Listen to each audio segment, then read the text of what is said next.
Hello दोस्तों, नमस्कार। भोजपुरी लोकगीत आनंद में आप सबका स्वागत है। लेकर आई हूँ हनुमान जी का आज गीत। आप लोग को वीडियो पसंद आए तो ज़्यादा से ज़्यादा लाइक शेयर कमेंट करें और मेरे वीडियो पर बने रहिए। और जो लोग नए हैं प्लीज़ सब्सक्राइब करें। सबही का मना दहलाई दियो रे अंजनी के ललनावा। सबही का मना दहलाई दियो रे अंजनी के ललनावा। उड़ी उड़ी बैठे हो नदिया किनरवा, उड़ी बैठे हो नदिया किनरवा। गंगा जी का महिमा घटाई दियो रे अंजनी के ललनावा। गंगा जी का महिमा घटाई दियो रे अंजनी के ललनावा। सबही का मना दहलाई दियो रे अंजनी के ललनावा।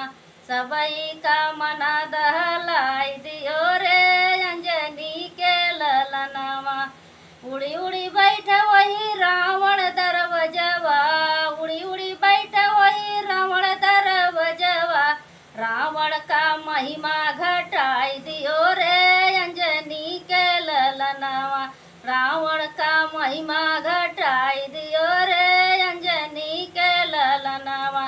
सबही का मना दहलाई दियो रे अंजनी के ललनावा। सबही का मना दहलाई दियो रे अंजनी के ललनावा।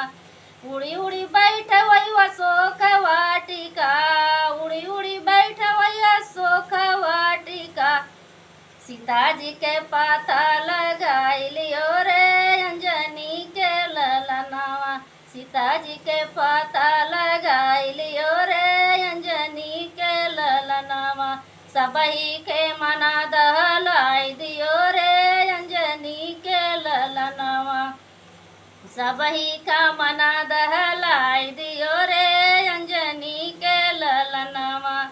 उड़ी उड़ी बैठे वही सोने मंदिरवा, उड़ी उड़ी बैठे वही सोने मंदिरवा।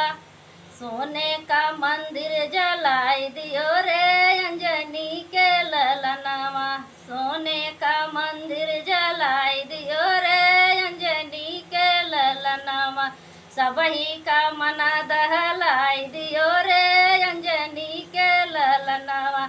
सबही का मना दहलाई दियो रे अंजनी के ललनावा।